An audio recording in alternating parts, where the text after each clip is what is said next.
Jessica Stopard, welcome to Women's Wellness Radio. Thank you so much for having me.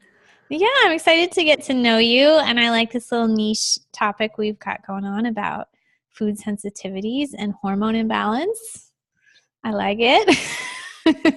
Yeah, for sure. It's definitely a passion of mine, so I'm really excited to be chatting about this with you and your audience. Cool. Yeah, I think we're going to spend most of 2018 talking about the gut hormone connection. This will actually air. We're still in 2017, but this will air in 2018. And yeah, as we started to see our own clients, we are seeing a lot of that connection, like people kind of trying to do everything right, but something's still off, like they can't get pregnant or that, their mood is off. And I mean, it's like 99% of the time we find a gut infection or this kind of a thing. So tell us your story. Did you first find it in yourself or with clients?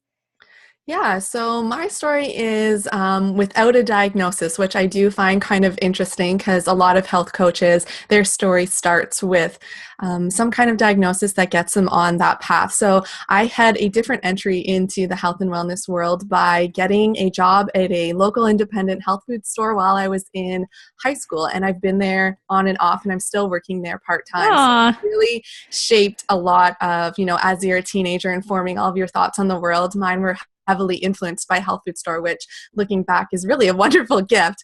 But as I left high school in the health food store and went to university, obviously there's a lot of changes at that point in what you eat and your stress levels and all that kind of stuff. And I began to acquire a lot of symptoms that left me what I like to call feeling vaguely unwell. And so while you don't have a diagnosis, you still don't feel great. And with that background of health and wellness lurking behind me, I knew that there was something that I needed to figure out in order to feel better. So along the way, I tried a whole bunch of different things, starting, with your simple detox kit from the health food store and working my way through paleo, gluten-free, and 3 separate rounds of the anti-candida diet. So yeah, very interesting, right? Different journeys that we all take trying all of these things because we all get so interested in the health and wellness world by trying this on ourselves, right? Being our own experimentation. And I found that the anti-candida diet helped me probably the most of anything. But while I felt better, you eliminate so many different things in the anti-candida diet. So I felt the best I had ever felt, still had some residual symptoms hanging around, but because I'd eliminated so much, I didn't really know what to continue eliminating. And so found myself slipping back into old ways. I wasn't eating processed foods anymore, but definitely vegetables slipped out of my life and sugar slipped a bit back into my life. And I reached what I call my headache rock bottom. I've struggled with headaches my whole life, having them up to daily, but that headache rock bottom gave me a 3-day headache bender, and I knew that this would be the opportunity for me to try the elimination diet. So that was really a bit of my journey in getting to the elimination diet. Okay. So before we get into that, you're a holistic nutritionist, you told me. Is that what you studied in college, or you studied that after college? Right, yeah. So I have a potpourri of post-secondary education. I left the health food store not intending to enter the health and wellness world.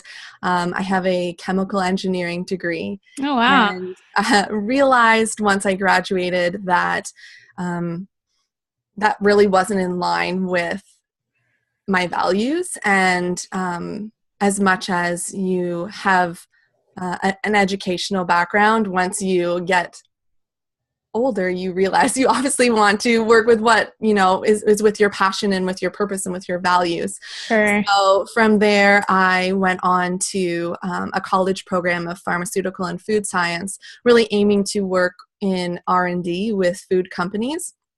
But unfortunately, there are not a lot of natural food companies in Canada, and experience was needed. And I feel as though the universe was pointing me in this direction of holistic nutrition. And so in order to, learn more about the body and food, which is what I was just interested in anyways. My family and friends found this a really obvious jump, whereas for me, it felt totally out of left field because it was so easy and was such a passion and joy for me.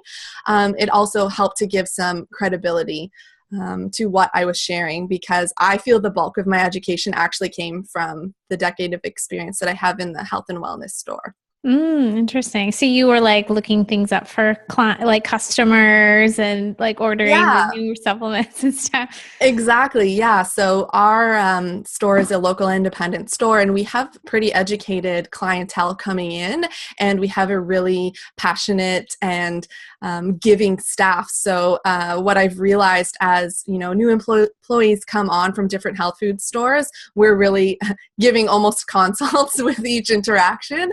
And so to have, to build my business from there has just been a natural progression. Yeah, I'm a big fan of the local herb store, or the local health food store. Like, not everyone can pay to see a coach, or like if you just like have a sore throat or whatever, like you just need to pick up a little something. It's really nice to be able to find it like nearby and maybe get some friendly advice about which one to take. So I think it's a great institution. Yeah, I agree. I mean, it's great that health and wellness is trending, but the flip side of that is there's so much information online. And so to be able to, come in somewhere, cut to the chase, and like you said, just be pointed in that right direction with people who've been in the industry for a while is really beneficial.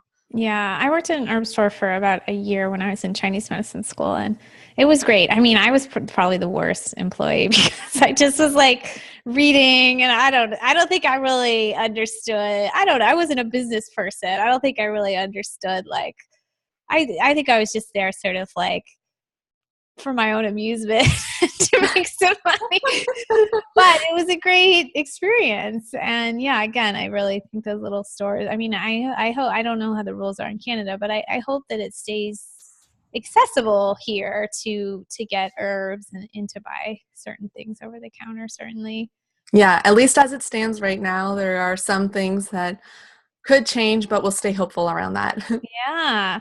Okay. So you tried all these different diets, and then you tried the elimination diet. So what would you describe as like the proper definition for an elimination diet? Right. So how I view a definition of the elimination diet is that it would be broken into 3 phases: detox, elimination, and reintroduction. So you'll remove the most common allergens for 2 weeks or until your symptoms subside before you reintroduce them one at a time to discover which foods are well tolerated by your body. So to, be clear, what I list as the common allergens are gluten, dairy, corn, eggs, soy, yeast, nightshades, red meat and shellfish, nuts, citrus, sugar, alcohol, caffeine, and chocolate. Just want to be really clear because there's so many different ones out there, right? So, and I'll kind of talk about that a little bit later, but those are the ones to cut out. And then you can find out. Wait, can you just read it one more time? Yeah, of course. Sure. So gluten, dairy, corn, eggs, soy, yeast, nightshade vegetables, red meat, shellfish, nuts, citrus, sugar, alcohol, caffeine, and chocolate. That's a pretty long list. Right. So what you might be thinking is, whoa, this is really intense and restrictive. So I think this is a great time to share my views on dieting, right? Elimination diet has that word diet in there. And I really want to make it clear that the elimination diet is not the same as traditional dieting. So I believe that eliminating certain foods can be a good thing, but it also can be dangerous if it's done in the wrong way, at the wrong time, and with that wrong mindset, really. So the difference between them is the motivation, right? So the motivation of an elimination diet is health, whereas the motivation of traditional dieting is purely for weight loss. So with the motivation of health, you're not going to feel deprived and you won't worsen your relationship with yourself, your body, and food. And another key thing would be fat, right? So a key thing missing in traditional dieting is fat, for that fear that it will make us fat, and quality fats are included in the elimination diet, which is really important for making hormones, right? Yeah, I probably did not mention enough. Well, wait, I did mention it in the beginning. Did I? Yeah, the hormone gut connection. Okay. Because we kind of dived into different diets and health food stores there. Okay. So yeah, that's sort of, we're going to circle it back there, everybody, how this relates to your hormones. But yeah, I think this is interesting. So did you say you take them each out for 2 weeks, or you take them all out for 2 weeks? I missed that. Right. So there are here a few differing opinions, but I am a big fan of delayed gratification. So it may seem more challenging to cut all of those guys out. But if you start maybe with, you pick 3 of them, either, the most common could be gluten, dairy, and eggs, or you pick a few that you suspect don't work well for your body, you could be missing some. And in the long run, lengthening your elimination period, and the whole goal is to keep that elimination period as short as possible. Okay. So cut all of them out and then put them in. How often did you say? 1 at a time? Yeah. And you wait 3 days, or you wait how long? Right, sure. So what you're going to do is you're going to bring in the foods 1 at a time, even within the category. So I would say, not even just say dairy, I would introduce yogurt separate from butter, separate from milk, for instance. And you can focus on the foods that you eat. Like if you haven't had milk in 5 years, there's no really need to test that out. If you're not going to, I'm not going to force someone to have something they haven't been having and don't want to have. And then you are going to see how your symptoms are, and that will dictate your whole reintroduction process, which I can get into a little bit later. Okay. So you put them back in, and you look for like signs of skin breaking out or headache and that kind of thing? Right. So I think the elimination diet is really perfect for women who are experiencing what I like to call the blahs. So those are the physical blahs, the mental blahs, but more specifically bloating, low energy, acne, and headaches. These are the symptoms that I experienced a lot, but also the ones that I find recurring with the women that I work with. That being said, elimination diet is really good for someone with any symptom, whether it's physical or mental, because we know all disease starts in the gut. So this can include your hormonal problems like PMS or menopausal symptoms. So the elimination diet really is there's, I would say it's safe to say, there's nobody that it's not good for. So what did you find as you did this diet? Which ones were your sensitivities? Right. So mine were, I do suggest a particular order, and I tend to start with citrus.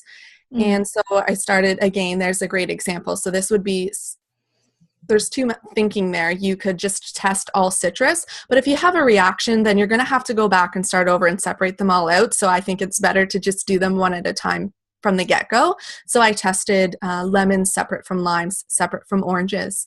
And this was really interesting because I found lemons, which I have previously known to give me headaches and was the reaction I was expecting. They bloated me out like right before my eyes within minutes. It was crazy. And then limes and oranges were fine. So, I could have unnecessarily started with, or not necessarily eliminated limes and oranges if I just stopped at lemons and said, oh, citrus is bad for me, right? Okay. So I didn't know citrus was such a common allergen. That one's interesting to me. Yeah, it's definitely common, and it's especially well known as a trigger for migraines and headaches. Ah, okay. So your lemon, what else came up for you? Right. So again, another category that I tested 1 by 1 was nuts.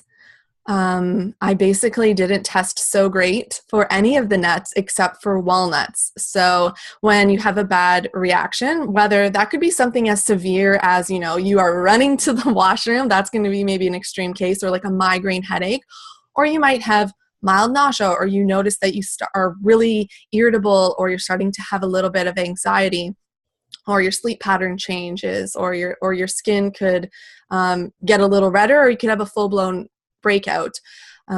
So you're going to keep those foods out if you have a reaction. So for the rest of the elimination diet, I just kept eating walnuts because it was a yes food. And with those citrus, I kept eating limes. Now they were a part of my personalized custom diet, and that now I don't have problems. Okay, so you keep going down this process. You take the foods out that you need to, that you react to, and you keep the foods in that are okay. What's the benefit of all this? Just less reaction? Right. So I see really three key main benefits. And the first one I would say is that it restores your digestive health. So it's not only about cutting out those inflammatory foods. I think, that's kind of becoming more well-known knowledge to, not eat processed foods and not eat too much sugar, right? But the elimination diet is not just focusing on that. It's also about including nourishing, gut-friendly foods so that you can restore your digestive health, so that you can eventually bring more and more foods back into your life. Because like I said, it's not about eliminating and being in restriction mode forever. I want people to have as many foods as they possibly can. So okay, I'm glad. I was going to grill you on that. So I'm glad you got ahead of me on it. Because I feel like people get really tied to their food sensitivities. And ideally we can eat more foods when we do restore our gut health. I just posted a thing about soaking almonds and somebody wrote in, oh, yeah, that would be nice, but I can't, it's another one of the foods I can't have. I said, well, then keep working on your gut health.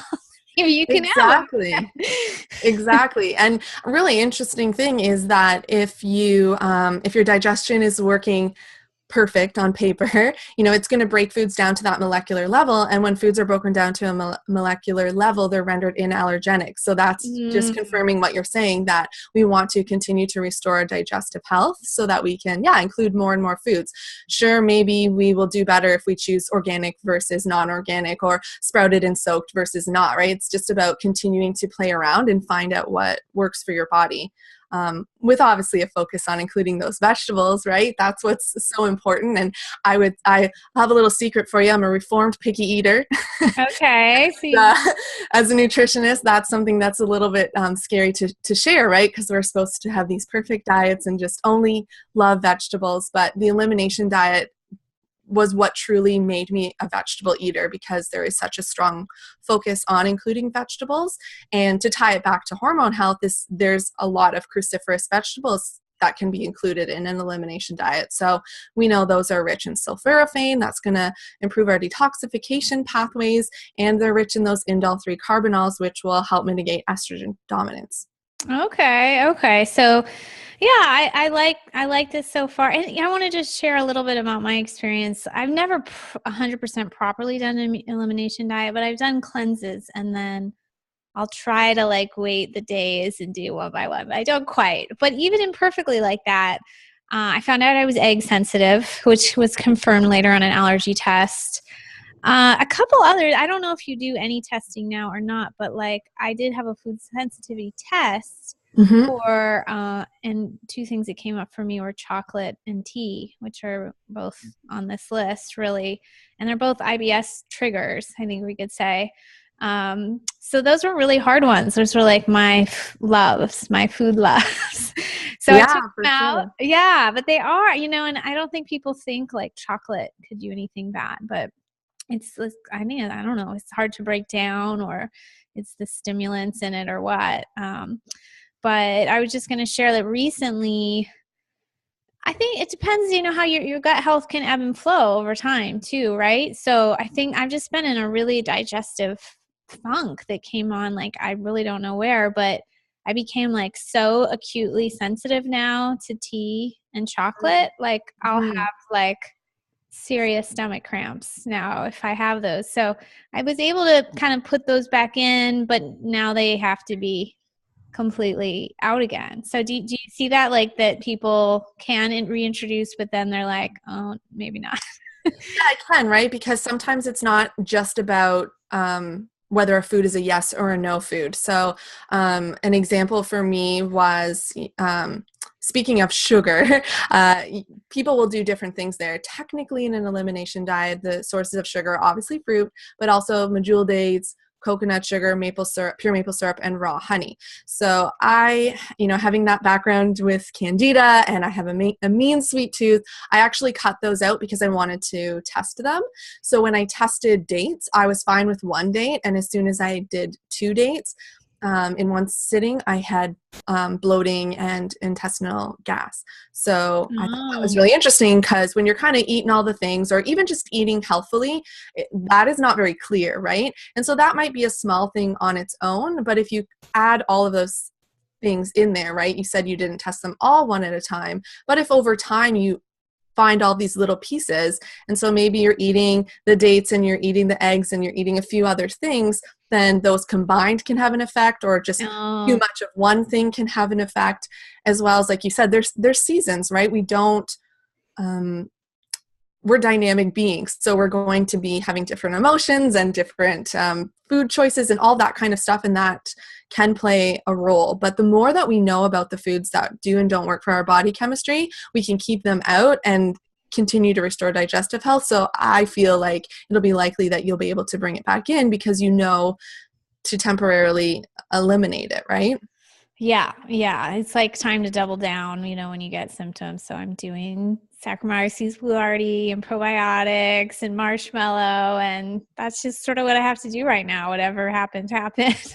No tea. Right, exactly. No Unfortunately. And it's commonly the things that we love the most. Like usually the ones that people have strong reactions to, or when I give them that list, they're like, not such and such, that's my favorite food, I can't live without it. And usually that's a food that is a problem, but it doesn't mean it'll be out of your life forever. Yeah. Necessarily. So do you think that that food addiction comes, there's some sort of self-generating cycle that we can get inflamed by that food, yet we crave it? Or is it just because we eat too much of it that we become sensitive, or do we not really know? Yeah, I've read different things on that, and there is literature pointing to if you eat too much of certain foods, and we very easily can, I don't know, there's some statistics saying we only eat 10 different foods and then make recipes from it, right? So that could be why we're creating some sensitivities, as well as they are potentially inflammatory foods or foods that are addictive. So yeah, I would say it's lots of reasons. Yeah. It's lots of reasons. That's a good point. Yeah. Another one we could throw, like you said, there's a lack of diversity of foods. Well, a lack of diversity of foods and cultures means a lack of diversity in your gut, and then you don't digest as well also. So right. Yeah, for sure. Well, I would love to hear some patient stories about women you've worked with who've gone on this elimination diet and seen symptoms go away. Right. So an interesting one that I had recently is somebody who had done, let me back up. So you could really define elimination diet as any elimination, right? If you just eliminate gluten and dairy, that technically is an elimination diet, right? So there's lots of different labeled ones and not labeled ones. So this client that I was working with was already eating quite healthily. She wasn't eating, for the most part, stretches of, she wasn't eating gluten or dairy or any refined sugar. But she still had some of those lingering symptoms. And that is a bit of what I experienced as well. And so she jumped from that to doing a full elimination diet. Kind of, excited, but also a little bit hesitant, right? I'm already eating so healthy, what can I find out? And she actually found out certain foods, and everybody's list is going to be different. So it's really great to not make any assumptions for yourself. But she found out a lot of foods that bothered her. So she hasn't gone through the whole reintroduction list yet, but she is really excited because it helps you to really tune back into your body, right? We make those assumptions about what foods do and don't work for ourselves. We've all heard people say, oh, I can digest anything, but you can see they have a distended abdomen, so they're just a bit disconnected. Or we make assumptions about amount, saying, oh, I don't have that much of it, or I don't really eat that. But that's really just compared to your previous self or maybe your social circle, right? So somebody could say, well, I only have dairy in my coffee, or I only have it once a week, because compared to their neighbor who has it every day, of course, that's not very often, right? But your body works on a molecular level. So maybe that once a week is enough to just kind of be stoking that inflammatory fire and keeping you down. And if you add those all up, just like we were just talking about before, if you add those all together, it can contribute to symptoms. Another one is making assumptions that a small amount may not bother you. So when I was talking about the lemon, I was starting, a big common thing with food sensitivities is people are told it's all in your head, right? It's all in your head. That's crazy. People don't react to that or to that little. And that was what I was experiencing with lemon and getting headaches.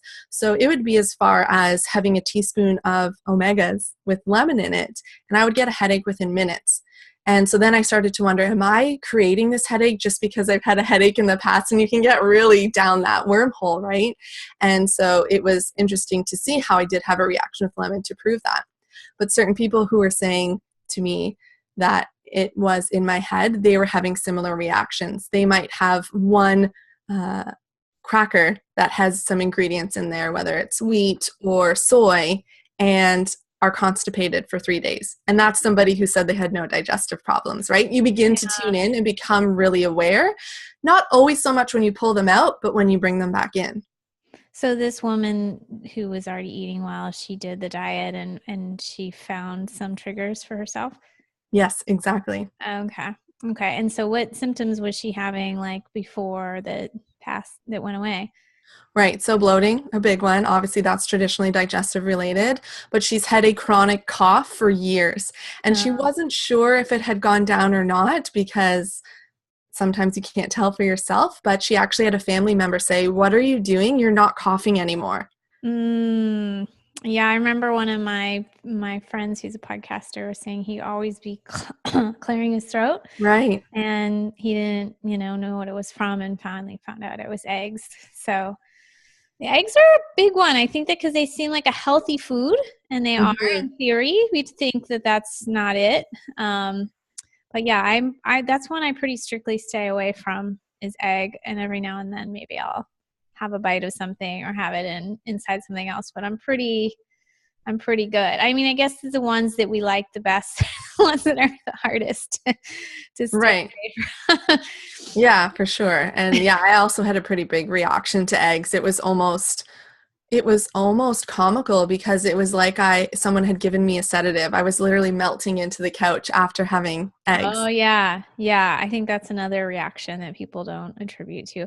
I remember like way back before I was really studying nutrition, I would be kind of nauseous every morning and like not wanting to eat in the mornings. And I just kind of had an everything diet. I ate everything. So I think when you're in that everything diet phase, it's just like you have really no idea what's causing anything because you're literally eating everything. So it's hard to think that it could be. I remember just my mindset at the time was like, something's wrong, but like I have no idea what, because I guess I had never really yet experimented with taking anything out of my diet. So I imagine that there are many people out there who are like that. Maybe you're not meeting them. Maybe you find people who are already gluten and dairy free. But I think in the general population, there's a lot of people eating everything they want and being bloated, like you said, headaches, heartburn, and just being like, that's just how I am. And they could probably get a lot of use out of this, huh? Yeah, totally. Because you get accustomed to your normal, right? Yeah. Yeah. So you mentioned that when you do this diet and afterwards you want to add foods that like nourish the gut. You mentioned cruciferous vegetables. Are there other things that you make sure to add? Yeah, so this can sometimes be different for everybody, but vegetables really are a big one. I will say it'll just be lots of vegetables. Maybe which ones. Yeah, like this could feel really restrictive, right? That whole list that I shared of foods not to eat. But I kind of find that it gives you an opportunity to become creative in your confinement, right? Maybe before you've only had romaine lettuce. Well, now you can try arugula and mustard greens and Swiss chard and kale and all these different greens, right? Whereas before it was lettuce. Now you have an opportunity to try all these different foods just in that category. And some of those ones that I shared being bitters, they're going to help to stimulate your digestive juices and help you to digest foods better, not only just the lettuces, but the other foods that you eat with it. Okay. All right. And do you do any broth or something? Yeah, that is a great one as well. And that's a big part as well in that beginning part. But I do recommend it all along. So if you're, I find this is more in at least larger cities in Canada, but I'm seeing it looks like in the States you guys have more options for getting bone broth, but it is something that is easy to make. It just takes time to make, right? So it's going to be great because it has the gelatin, which is rich in collagen, and this is so nutritive and restorative for the gut, as well as just because it's a liquid food, right? This is going to give your digestive system a break. And anytime you can give your digestive system a break, which is the most energy intensive process in the body, it's going to translate to more energy to you. And I feel like everyone listening has days where they're really tired, right? Yeah, definitely. I've been sharing on the show that I've been eating a lot more plant-based and green juicing, and definitely you feel it. You definitely feel that energy. It's really nice. Yeah. And sometimes interesting again is people maybe feel it, but then they'll kind of go back to their old ways or introduce some of those other foods and they realize, whoa, my energy really was better. You know, they might be expecting they're just going to leap out of bed and start like singing a song, and maybe they don't, but then they have something back in and they realize, oh yeah, this doesn't feel good this way. Yeah, and you really like going through this gut phase I'm going through, which sucks. You just realize how much it takes out of you to have like a sore stomach or to feel bloated or to have stomach cramps. It's just really it's not even just the energy. It's just like I don't know, it just puts you in a different state where you can't really be present with what you're doing fully because you're just like, oh, my stomach, and that's a lot of people out there as well.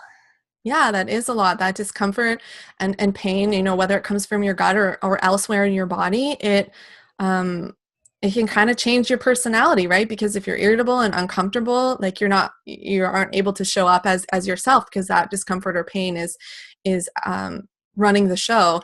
And talking about that gut-brain connection, also those feelings that you might be feeling, are they really your own, or are they those microbes that are, you know, talking to our brain and running the show, right? So I find that is going to be an area that we just keep learning more and more about, and I'm really excited to hear what we learn.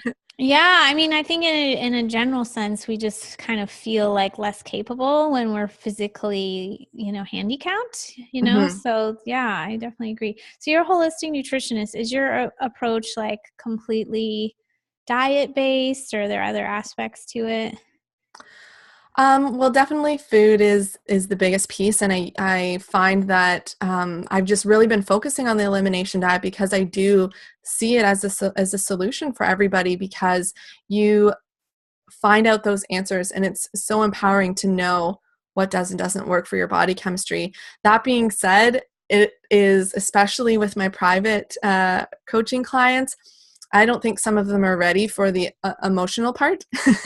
So when we detox, yes, we're detoxing physical toxins, but we also start to detox emotional toxins. And so a lot of feelings do come up for women. So we just chat around that, and, having that support and that space where you can talk to somebody about that, especially when your social circle, your family doesn't really understand what you're doing. Like, when are you going to be done that diet thing, right? They're just not understanding the effect that food has, and then the emotional part that you're going through. So definitely, each person I tailor mindset tactics or different things to help them through that. And then if necessary, there's a few supplements that I'll turn to, but generally we don't want to focus too much on supplements, right? And so often coming from a place of having a little too many supplements. Yeah, often people do. Well, I'll ask you one last question, then we'll talk about your resources. I think there is a lot of debate about, is testing best? I mean, a lot of people do consider the elimination diet the gold standard, which is great. But I just wondered if you had an opinion on any of the other tests. There's like quite a few different ones out there now for food sensitivities versus food allergies. I'm so glad that you brought that up, because that is something either people ask me about upfront, or they start the elimination diet process and then they find out about it by some way and realize, can I just do that again? Instead, it sounds a lot easier than what you're asking of me, right? So, I mean, I think there are some pros to the length of the elimination diet, which is going to be dictated by your body's time clock. So again, not making assumptions. For me, that was truly becoming a vegetable eater, truly listening to my body, even when I already thought that I was. So I definitely feel that there are benefits to that. It's such a beautiful process, not to get too woo-woo about it. But in terms of food sensitivity testing, I definitely did not think that I had food sensitivities. I thought that meant severe food allergies to like peanuts or shellfish, or milder intolerances to like lactose intolerance. And since neither of those applied to me, I didn't give food sensitivities a second thought. And that's why I think it took a while for me to get to the elimination diet. So in case anyone else is feeling that way, I think this is a really good thing to clear up. So you're probably thinking of the skin prick testing originally before the food sensitivity testing. And that's actually for food allergies, which are the IgE responses. Okay. So that is the immunoglobulins. They are antibodies that are part of our immune system. And this is where we're going to have a response fairly quickly within 2 hours. And you can walk away from those tests with pretty accurate results of true allergies. But food sensitivities are a different beast, and they are non-IgE mediated responses and often IgG responses. So in that kind of response, you are going to have a situation where that IgG antibody is going to connect to the food antigen and create a complex, and the macrophages are going to be clearing it out, right? But if you're going to have digestive problems or eating those reactive food or foods, and you don't know that those are reactive food or foods, they can't keep up, and so they can't clear them out, and they accumulate in the body, and this is going to lead to inflammation, which triggers your symptoms and potentially playing a role in certain diseases. So a fact here is that what you eat today is going to can have an effect in your body for up to 72 hours. So I found that to be mind-blowing. So if you only have it that little bit, say once every 3 days, that's enough to just continue stoking that inflammatory fire, and why you are going to continue to feel not so great. So that's why that reintroduction process in the elimination diet is so critical, because it's going to be tailored to you, and you give yourself 3 days for each food so that you can assess your reaction. So there are originally, like you said, more and more coming out with tests, but two of the main ones are the ALCAT, which does white blood cell reactions, and the ELISA, which is going to do those IgG responses. Downfalls here is that unfortunately there is a lot of false negatives and false positives, as well as there's a lot of inconsistent results, meaning you can send your blood off to 2 different labs, and from each of those labs get back a different food list of foods to avoid. So you're going to get inconclusive results. That's just going to make things even more confusing, which you've probably expended already a lot of energy to decide on a elimination diet, right? So that can be really confusing. So after I did some research on that, I chose actually not to have food sensitivity testing done. And I really think it is to my benefit and to anyone's benefit to take the time to do an elimination diet. Maybe you don't end up doing it fully in the way that I did, but you're going to learn so much about your body. Maybe you take a little break like you have, you've tested a few of the foods, but now you can go back at it and you can start testing some of the other foods, right? So then you can find that out. So in the end, that is going to save you money because they are expensive. I don't know about in the States, but for us, it can be $300 to $500 to get that testing done. Yeah, that's a good point. If you already know you want to avoid certain things, but you've never really tested out nightshades, you could do that part.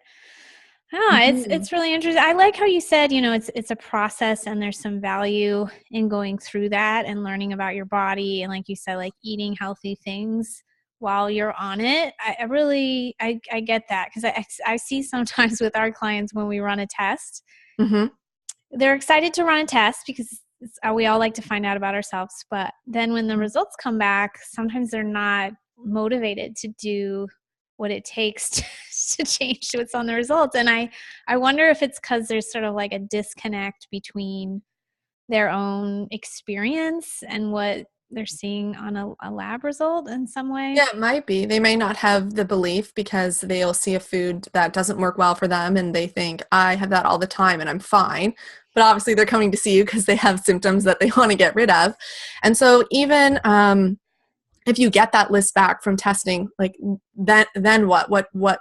What do you do? I guess you could speed up the elimination phase a little bit because you would be eliminating those foods. But if there was some false reporting in there, then it might take you a long time to get a place where you're essentially free of symptoms, and you'll be in that elimination phase unnecessarily long. And speeding it up is not always a good thing, because if you can't rush your body. You've eaten this way, you've had these symptoms for so long. So it does take time for your digestive system to repair. There's different numbers on how long that takes, but most of them are on the order of years. And so when you keep those food sensitivities out, you're going to, and it takes longer through the elimination diet than just sending off your blood and getting a sheet back.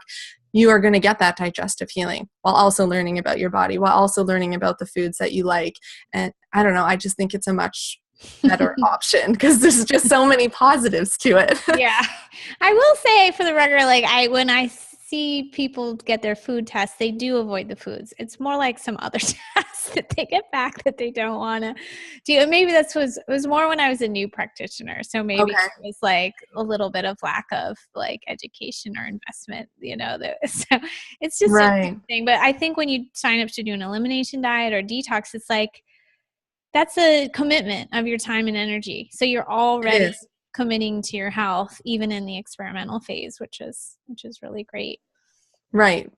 Most people coming to the elimination diet have tried everything else. So I feel like they're a little bit more seasoned and ready to put that commitment. People turning to the elimination diet are rarely looking for those quick fixes. But in case anyone's still thinking about that, that is ultimately not going to serve you and not going to give you that digestive healing. And when you look to other elimination diets, popularized ones, a key thing that is missing is that reintroduction phase, right? So that kind of left me where I was at the anti-candida diet, where I felt better. I'd eliminated a lot. Some of them I was pretty sure of, like sugar. But when you don't have those clear answers, you're going to add things back in, as well as when you go through the reintroduction phase, it's really empowering. So say something gives you a reaction where your skin mildly breaks out, or you have like one loose bowel movement after, versus you're bedridden for a day. You're probably going to be a little stronger, like you were saying with eggs, to avoid it, right? Whereas if it's that smaller reaction, well, you get to make that decision now, because only you can know how you feel in your body, and it's your choice now. Yeah, it's always your choice ultimately. But if you get that experience, like you said, to feel clean and to feel more energized and not be bloated, then what that's like again, which is great. So you've got a free guide to food sensitivities, which is awesome, and we'll link to in the show notes and on the blog page about your episode. Do you want to tell us more about what's in there? Sure. So that's just going to help you understand a little bit more about food allergies versus sensitivities versus intolerances, as well as to get a little bit clearer on whether or not that you have food sensitivities, and a few tips about what you can do about it. Okay, awesome. And then you're on Instagram, which I'm just looking you up right now because, I'm already following you. I might have done that when we were investigating. I love Instagram. And what other resources should people look out for that you have? Right. So I love Instagram the most, because it's obviously a visual platform, and I love sharing food, but especially now with stories. I find that that's a great opportunity, with profiles being as curated as they are now. The stories allows you to really connect with the person behind the profile. And so I really like engaging with people on Instagram stories. And when you grab my free guide, you'll also be on my email list. And so I'm always sharing information there to empower you and educate you. Oh, yeah. I'm just looking at this double berry ginger green smoothie. And you got a recipe. Yes, I'm a big fan of green smoothies. So you can also find me on my Facebook page, Jessica Stopard RHN. And every Sunday I blend up a new smoothie recipe. That's awesome. That's so great. Where you just had the green smoothie girl on too. And I've been more like juicing. So I need to kind of experiment more with like the green smoothie, the true smoothie.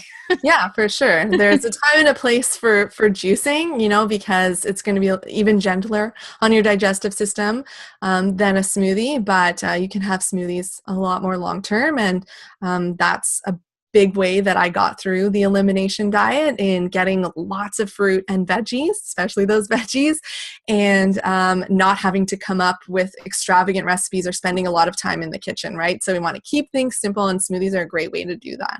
Yeah, and I can definitely get in the smoothie rut, and you've got the smoothie cranberry and ginger. I mean, I've never done that before. That's awesome. So Thank you. Oh, you're welcome. Well, thank you also for being on the show. I hope some people got inspired to maybe consider the elimination diet and check out your resources. And yeah, we really appreciate you coming on.